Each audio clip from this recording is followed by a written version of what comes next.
Welcome to the Leader Impact Podcast. We are a community of leaders with a network in over 350 cities around the world, dedicated to optimizing our personal, professional, and spiritual lives to have impact. This show is where we have a chance to listen and engage with leaders who are living this out. We love talking with leaders, so if you have any questions, comments, or suggestions to make the show even better, please let us know. Best way to stay connected in Canada is through our newsletter at leaderimpact.ca or on social media at LeaderImpact. If you're listening from outside of Canada, check out our website at leaderimpact.com. I'm your host, Lisa Peters, and our guest today is Bruce Edgelow. Bruce has 45 years of banking experience with a focus on lending to the oil and gas industry. After having spent 31 years with Royal Bank of Canada, Bruce joined ATB in July 2003 and took on the responsibility to help build ATB Financial's Energy's business and capabilities. In early 2015, he headed up their turnaround assistance group, providing leadership to ATB's sales teams whose clients were experiencing financial difficulties through the downturn. He retired from the organization March 2017, at which point he and his business associate formed Edgemark Capital and Advisory Services Limited. They specialize in advising entities related to their capital needs and sourcing either debt or equity on a fee-for-service basis. Bruce continues to be a very active participant in his community and church activities and is the past chair of Trellis Society and served as a board member on the Calgary Health Foundation for 8 years. He joined the Mount Royal University Foundation Board and assumed the board chair role of ICANN for Kids in 2021. Bruce is also a board member of Bumblebee's Venture Capital. He has traveled the globe with Leader Impact and is well recognized for his speaking platform of business and faith. A powerful combination. Welcome to the show, Bruce. Thank you, Lisa. Delighted to be here. Good. Thank you. So, first off, when I was reading your bio, and one thing I wanted to talk to you about, because I edit the bios, but you have in here that you have your ICD.D designation. Does that sound right? Is that how I say it? Yep. What is that?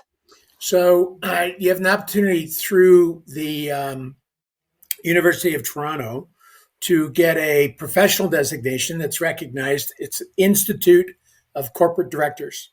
So it's a formal program. It's, as I encapsulate it, it was some of the best curriculum with amazing individuals and best-in-class teachers. That the whole program is corporate governance. So if I want to become a director of a company, or at the time when I was actively working at ATB, 2 or 3 of the executive team were, and this is a selection basis, not everybody who wants to do it is actually chosen to do it, but 3 or 4 of us at the executive table within ATB, all over a period of, say, 3 years, took their Institute of Corporate Directors and got their designation. And Lisa, we know as a team that we governed our own business differently as taking the program. So good governance, how do you make tough decisions, financial controls, all the practices around what normally would be if you were in a profit or a not-for-profit board role. Okay. The designation was created to help those board member or boards, either public or private, doesn't matter, know that there's this cadre of individuals that have gone and got accredited that would be credible within the board role that they may aspire to. So it certainly has helped me, better board member, and often in some of those hard or tough discussions around, and it's often around this whole notion of governance controls, and what is good governance, and how can you be respectful, and how do you make the tough decisions, things like that. Oh, I'm glad I asked, because I think, I know for myself, I've taken on a role in our rural municipality as a counselor, and I've only been there 6 months, and I haven't done this. And I think of women, we're trying to increase more women on boards. We're trying to get more women involved. This would be a great opportunity to learn more about governance. Okay. Yeah. I appreciate you answering that question. So for anyone listening, this is a special podcast. We're interviewing our Leader Impact leaders, and we're asking them 4 main questions. We did it last week with Jason, but we really want to talk about, pivotal turning points, principles of success, failures, mistakes. So I'm excited that Bruce has joined us, and we're just going to jump right in. Are you ready? You bet. All right. So obviously we want to hear about your professional story, Bruce, and how you got to where you are today. So the question is, or not really a question, but just give us a couple snapshots that were pivotal moments, pivotal turning point. I've lost my mouth. Pivotal turning points in your journey. Yeah, you bet. So, which has been a long time. I'm an old fart, so there's a long journey here, and I'm going to try to be really tight with it. So, here's my Reader's Digest version. I was an adolescent alcoholic. I started smoking at 10, started drinking at probably 11 or 12, and by 13, I was pretty much immersed into that environment. And as a consequence, I didn't do well in school because I was off pursuing other pursuits. So when it came time to graduate grade 12, it was like, oh my Lord, what am I going to do? All my buddies, they were all going to university and I barely graduated. I had to work in the library and get 3 extra credits. So I had a diploma. But it was really interesting because a good buddy of mine said, look at RBC was the largest employer in Canada in the banking side, and they had a training program. And Hugh, who was a dear friend of mine, he thought, you should apply for that. And so 2 weeks out of high school, I found myself joining the Royal Bank of Canada on the branch administration officer training program. And it was really cool because I was the last grade 12 grad that actually was taken into that program. At that point in time, the universities and the colleges were creating such a groundswell of candidates coming out of there is that they went actually to those that had advanced education. But I have the distinct honor of being the last grade 12 grad hired for that program. So that started for me a 31-year career with Royal Bank. I did 14 years in administration, principally all through Alberta, but often in the early days didn't renew a lease because I was moving from job to job. It wasn't that I couldn't keep a job. It was just they were really advancing people and ability to move through things. And then I made the choice to, at that point in time, I was married with 2 kids. I was in Red Deer and had an opportunity to go into credit, which was often 14 years in the administrative side, managing branches, managing the client's needs on the administration side. So, swung into credit and was able to move my family to Calgary in 1985, kind of the dog days of the energy business, to be fair. Royal Bank was one of the largest energy lenders at the time. And so moved to Calgary and I became a part of a workout team, post National Energy Program, which was really dog days of the industry. Hyperinflation, interest rates were, believe it or not, 17.5%, right? Just very tough times in the business. So it was great for me because into Calgary, I'd been here twice before. So kind of not necessarily back home, but I knew the city and introduced my family to it. And then started a 17-year career in the oil and gas group. And, oil and gas in Calgary is kind of one and the same. And had this really cool opportunity to be in sales and then managing people. And my last role within the oil and gas group within the Royal Bank was I was a manager of the oil and gas group. And then I had an opportunity to pursue a chance to go in as an executive officer with Alberta Treasury Branch, or ATB. And it was at that point in time, my faith journey had gotten strong enough that I was kind of listening for God's voice related to opportunities. And when this opportunity came up to join ATB as that VP Energy, kind of in my quiet time, I was, all right, Lord, so what am I going to do with this? And he just kind of really matter-of-factly said to me, so who was I going to trust more, RBC or him related to an opportunity? And it was really clear. It was really clear. All right, Lord. Okay. Because if you think of my background, kind of a ne'er-do-well out of high school, with joining the Royal, it was like, if I muck this up, I got nothing because I didn't have a degree, right? I didn't have anything. I only had my time with the Royal. But it was like, okay, well, yeah, but where do you, really? You're going to park at the Royal? If there's other things to do, then let's go and do them. So I did. I joined ATB. And it was really interesting, Lisa, because 6 months after I left Royal, the group that I had been part of for 17 years and managed for my last 3 years that I was there, was totally reorganized and didn't exist anymore. People Wow. got laid off, lost their jobs, reorganized into a situation that they were not happy with. And yet I had no clue. Somebody else had a clue. And so it was really interesting. All right, Lord, thank you for that. And I trusted him and joined ATB. And then that was a great 14-year run with ATB. We were doing stuff that you couldn't do anywhere else. It was like we built a franchise, hired amazing teammates. It was pretty magical. And then 6 years ago, I was heading to a meeting because we were reorganizing within the organization, and they wanted me to do something different. And so I was heading to a meeting about doing something different. And in the stairwell, I was going to the meeting, and in the stairwell, God just comes to me and he says, "You're about to be laid off or about to be retired." And it was like, whoa, whoa, didn't see that coming. And he just said, and I just keep going, just keep going. So I kept walking down the stairs, and I walked into this room, and one guy that was supposed to be there, was actually two of them, a co-led executive team. And I just walk in and I closed the door and I said, "Hey guys, I got to share with you what just happened in the stairwell. God just told me I was going to be packaged, and he's encouraging me to tell you that." And so Tim looks at John, and John looks at Tim, and Tim says, "Well, actually you are being packaged and you probably need to sit down." And I said, "No, I'm good, guys. Like, if you've got paper for me, I'll take it. But from what just happened for me, and this is what is happening, then I'm good. I'm good, guys." And the really cool part about that, Lisa, I'll try to be quick with it, was that John and I were co-executives only like 6 months prior. And one of the other individuals that was in the room, I had actually hired. So this could have been a very difficult thing for them to do, was to package me that day. And interesting enough, too, that they were both men of faith.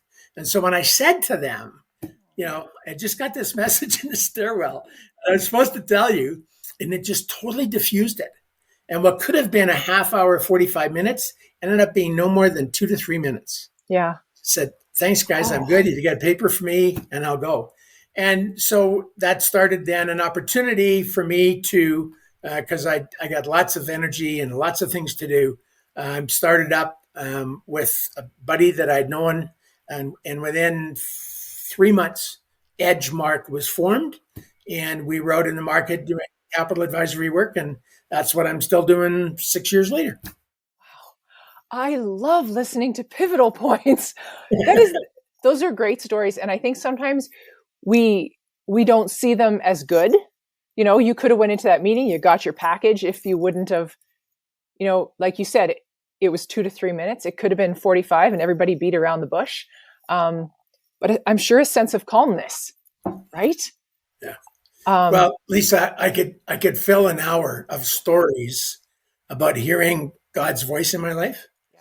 And what I've really learned to do is I've learned to trust it and have no doubts about listening to it. Because for me, my journey, adolescent alcoholic, I had a car crash once and I should have died in it. And the circumstances were just it was all on me.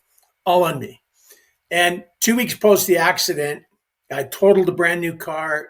It was really, really quite something. But anyway, about 2 weeks after the accident, I was kind of sitting there going, because I'd been brought up with a faith background, but I really wasn't active in my faith. And I just, "Okay, Lord, what's going on here? Like, where are you in this?" And he just very matter-of-factly said to me, "Lisa," I said, "Like, Lord, the policeman said I should have died. And here I am crying out to you, like, what the heck is going on?" And he just said to me, I said, "Why am I still here?" And he just said, "I am not done with you yet."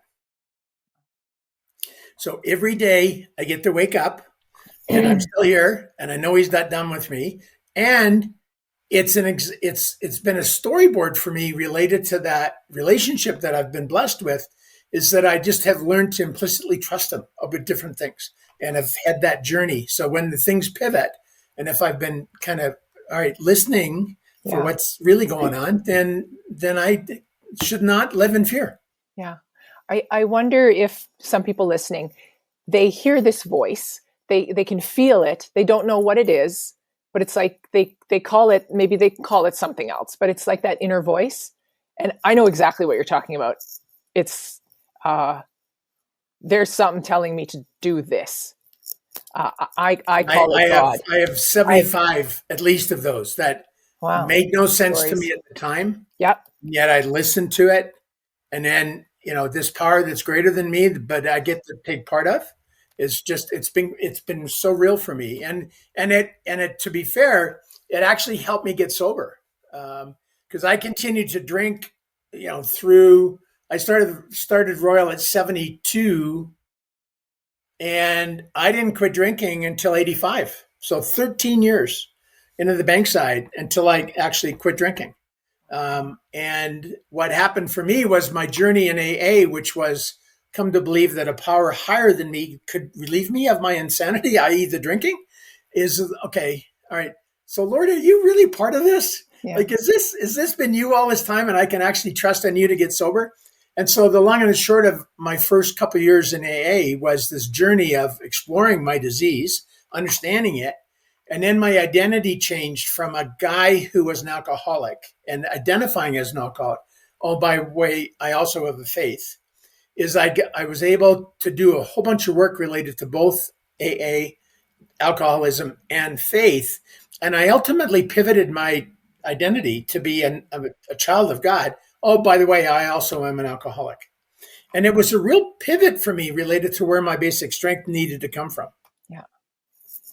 Thank you for sharing. It was a great conversation, great moments. To the second question, give us your best principle of success and tell us a story that illustrates this.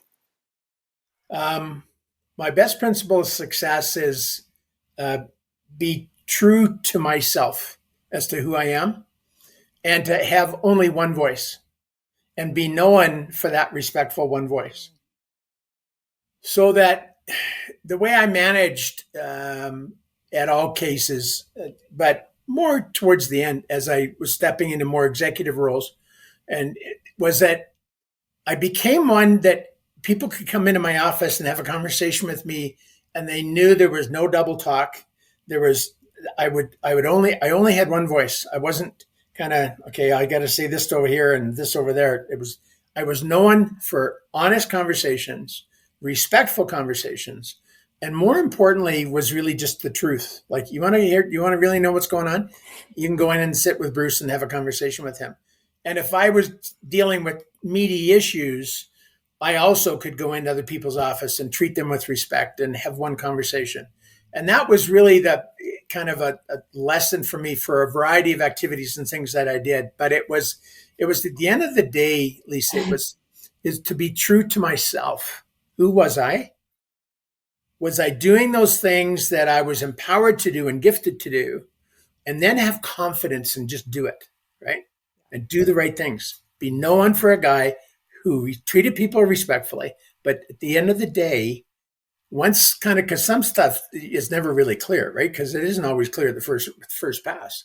But ultimately, when the dust settled or the smoke cleared, whatever you want to frame it as, all of a sudden it was like, wow, we got treated fairly, respectfully, honestly. We're told the truth, and I could count on that conversation. And that's really been my DNA for it. And to be fair, alcoholism has a basic tenet of not being trustworthy, because the disease concept within alcoholism is a disease of denial. So as you're coming out of that process, which is why there's a 12-step process to help one get sober, is there's a lot of principles that you need to work through and come out of to actually get to the very top. So how do I sustain sobriety? And it was not about being in denial. It was accepting that I had a chromosome that was different than the non-alcoholic, and that there was no pity party going on here. I needed to get sober, and I needed to stay sober, and I needed to quit drinking. And it was magical. It's a whole other story. But it was, again, that whole tenet and principle of it's not easy, but you got to find a way through it, right? Yeah. You need to be true to yourself. I have a friend that she's high up in our government, and she has always said that be the best version of herself. And at the end of the day, she has to know that she did the best she could today. because so much can come at you. But today I did the best I could, So I appreciate that answer. So the next question is about failures and mistakes. So obviously, I think we all believe we learn more from our failures and mistakes than our successes. So would you be able to share one of your greatest failures or mistakes and what you have learned from it? Well, I think it's the basic start to my life I think I actually started smoking at 8 and drinking at 10, to be fair. But at the end of the day, the compliment my grade 12 biology teacher paid me, and he had endured me through bio 10, 20, and 30, was that in grade 12, I was not as much of a disruptive, an inebriated disruptive as I was in grade 10. Like, really, that's my graduation testimony, right? And I love Mr. Hackman to death. I can still remember the conversation with him. But the greatest lesson that I learned, Lisa, through that whole process of coming out the other side of it, many years later, to be fair, like many years later, 13 years later, is I didn't let it define me. And that in a moment of doubt and distrust, I can put on the hat as, what would you expect? You're a grade 12 drunk, right? But that's not my identity. That was a circumstance I found myself in, but I did not let it ultimately define me. And the other cool part was I always had a soft spot for people who may not have, in the banking world, you're not nothing if you don't have an MBA or an undergrad or your CFA, etc. And I always had a soft spot for those that had the attributes and the things, that the passion and the heart for something, and they may not have the designation.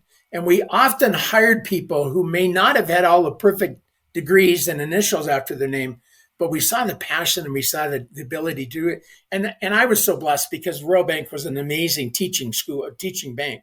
So, I mean, I got an equivalency of a bit of a degree. I got a designation through the banking community. So I've taken unbelievable number of courses, including ICD, et cetera. So I've been able to learn along the way. And that to me was, don't let the past define me, learn from it and move through it and move forward. Right. Mm-hmm. You made a great point. I'm going to highlight this is just, we cannot underestimate the experience we get. You said the underdog, right? The person that doesn't have their MBA, the person that doesn't have their just past grade 12, they could be great leaders. They could be great bankers, don't underestimate them. So I appreciate that. You made one other comment. You said the biology teacher paid you a compliment. You pause there and you use the word paid you a compliment versus gave me a compliment. Or why did you use the word paid? Is that just something you do? Yeah, maybe. Yeah, maybe it was, no. and yeah, and it was like the most backhanded comment ever, right? I wasn't as disruptive in grade 12 as it was in grade 10, but nevertheless, it's not the first time I've used that phrase. It's not the first time I've talked about Mr. Hackman in my life, right? And I barely, doesn't matter. But it was interesting is that was what my pursuit was in high school, was other than academics, right? And yet when I look at the things I've done, like, wow, I've been so blessed. Yeah, great. Thanks for sharing that. Good. That was good. So at LeaderImpact, we want to grow professionally, personally, and spiritually for increasing impact. So would you be willing to share an example of how the spiritual makes a practical difference in your life as a leader?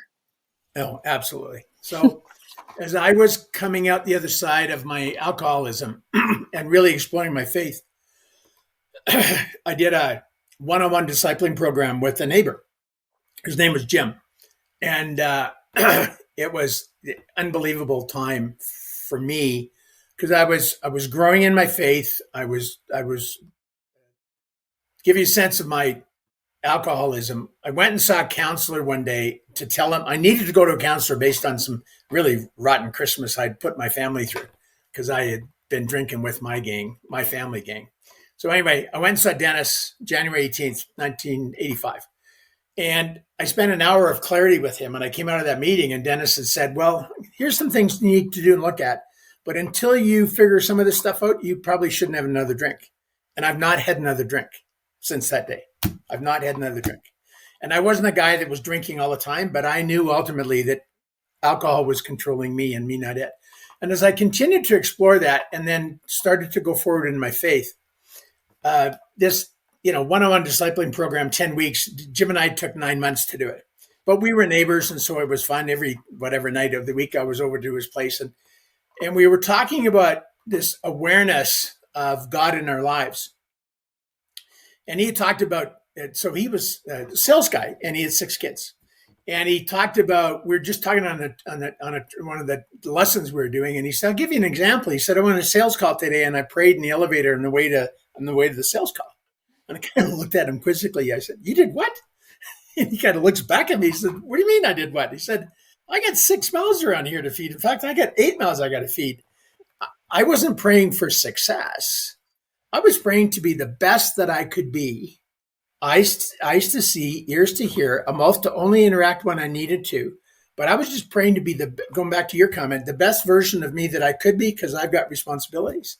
And then he paused. He goes, oh, just hold on a minute.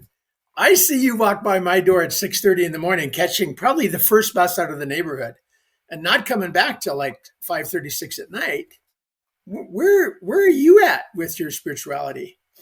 And I was nowhere related to that active faith, right? That active faith. And my dad had a number of years early into my banking career, and because it was his mantra, he kind of said to me, he said, you got to be careful as a banker about mixing business and religion, because it may not mix. So you need to be careful. So I love my dad to death. And I thought, okay, well, that's good wisdom. Well, in the end, and Pops knows this now, but he was dead ass wrong. Pardon me, but he was totally wrong. Because what Jim taught me was this notion of incorporating, like if I was just simply this Sunday Christian or this hour on Sunday Christian, and I go to church and I'm good. If I wasn't allowing that potential relationship to be more of who I was really missing out. And so through that whole program of 9 months with Jim and then life of doing life, what I've found is I have openly displayed my faith with people.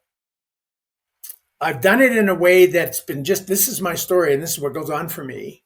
And it's been a platform for me now that, again, in my profile, I've traveled with LeaderImpact in 4 countries. It's been really cool.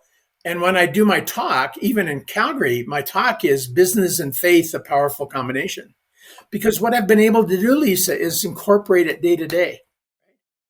It's been day to day for me. And so that people have gotten used to, yeah, Bruce is a man of faith. Like I do lots of coffees because business, whatever.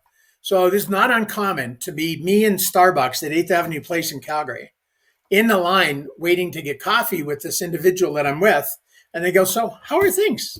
I say, well, I have a huge faith and every day's a God day because it's really hard, but every day's a God day. And that's that's just how I start my conversations. And it's not uncommon through the course of the coffee to look over at our table and to see hands clasped, heads bowed, and praying about what it is that we were meeting about. Because if I'm being prompted to bring my faith to bear related to my talents and my time and my treasure to do the things I need to do, I need to be honest and real with it. And what I've found, Lisa, over time is that my Heavenly Father is a big part of that. And so he's really taught me how to frame that and how to be real with it. I had a team today, and I met a new client today at 10 o'clock about an opportunity for me to help them.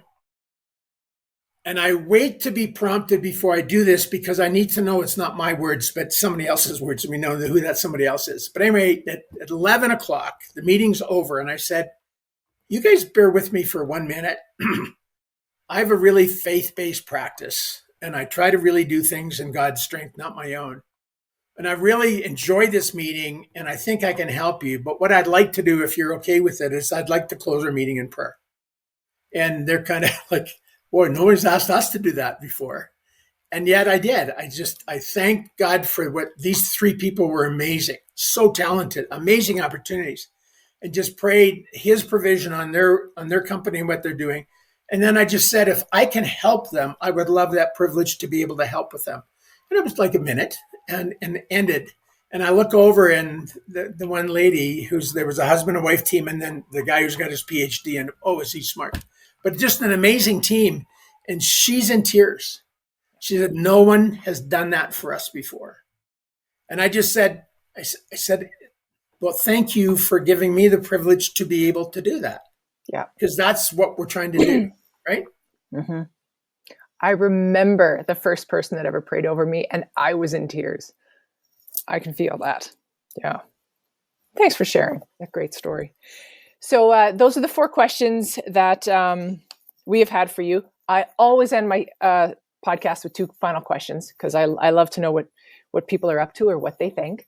As you know, LeaderImpact is dedicated to leaders having a lasting impact. So as you continue to move through your own journey in life, have you considered what you want your faith legacy to be when you leave this world? Yeah. Thank you for the ask. And it came quickly. Is that I think I am known for now, and that my journey will be never to lose my way with this, is to be known as a man who walked closely with God and always listened for his voice. Is that hey, I'll just be really clear. Life has not been great for me. I've actually been divorced twice. I've had 2 marriages not work for me, and I'm not happy about that. And there's all kinds of circumstances around that. And it's not been a cakewalk. I'm 68 and I'm still working, right? But I love what I do. And so that's okay. But at the end of the day, when God chooses to take me home, and he told me like in 1985, he wasn't done with me yet. So every day I wake up and he's not done with me, I think I will continue my efforts each and every day is to be known as a guy of faith and actively walking with God and not afraid to share that with others. So I was at a lunch. I left my 11 o'clock and I went for lunch with an ex-coworker that I love her to death. She's just an amazing young executive, absolutely doing well. I had the privilege of hiring her, and we prayed together over lunch because that's what we get to do, right? Is to bring our spirituality, make it real, and be remembered for that, right? And so going back to my speaking is that what do I want to be remembered for? Is business and faith a powerful combination? Great answer. And my final question I ask everybody is, what brings you the greatest joy? 2 things. Family. I have an absolutely amazing 13-year-old grandson who I just adore. He's so much fun. And a son and daughter-in-law are doing such a great job with my grandson. So families, we're really close. We golf together. We go to hockey games together, on the ball diamond together. So family is critical for me. And then this other thing, the greatest joy is being active in my faith. Being at that meeting today, not knowing whether I was going to get prompted or not. But when the prompt came to close in prayer, that brings me joy. Because I have an opportunity, if I'm prompted to do that. And I never know the outcome. But if I'm being prompted for it, then somebody else knows the outcome, and it was magic. We never know the outcome. Oh, yeah. And yet there's joy in that, right? That's awesome. Bruce, I want to thank you for taking the last just over 30 minutes to share with us. It has been a pleasure to get to know you. I love meeting leaders around the world and hearing their stories because they are all different. I come in thinking, I think I know what I'm dealing with. And then your stories are just, I love asking the questions and I love hearing the stories. Thank you for sharing with us. Well, thank you for what you do, and many blessings. All right. Now, if anyone is listening and I want to talk to Bruce, what is the best way that they can find you or engage with you? Yeah, I'm very active on LinkedIn. That's absolutely the best. Just find me on LinkedIn and send me a note and say, "Hey, heard your podcast," whatever. And I'm active in that platform. So it's a great way to get connected. Awesome. Well, I want to thank you again for joining us. All right. All right. Well, I want to thank everyone else for joining us. If you're part of LeaderImpact, you can always discuss or share this podcast with your group. And if you are not yet part of a Leader Impact and would like to find out more and grow your leadership, find our podcast page on our website at leaderimpact.ca and check out our free leadership assessment. You will also find on our webpage Chapter 1 of Braden Douglas's book, Becoming a Leader of Impact. It is an awesome leadership book. You can also check out groups available in Canada at leaderimpact.ca, or if you're listening from anywhere else in the world, check out leaderimpact.com, or get in touch with us by email, info@leaderimpact.ca, and we will connect you. And if you like this podcast, please leave us a comment, give us a rating or a review. This will help other global leaders find our podcast. Thank you for engaging with us. And remember, impact starts with you.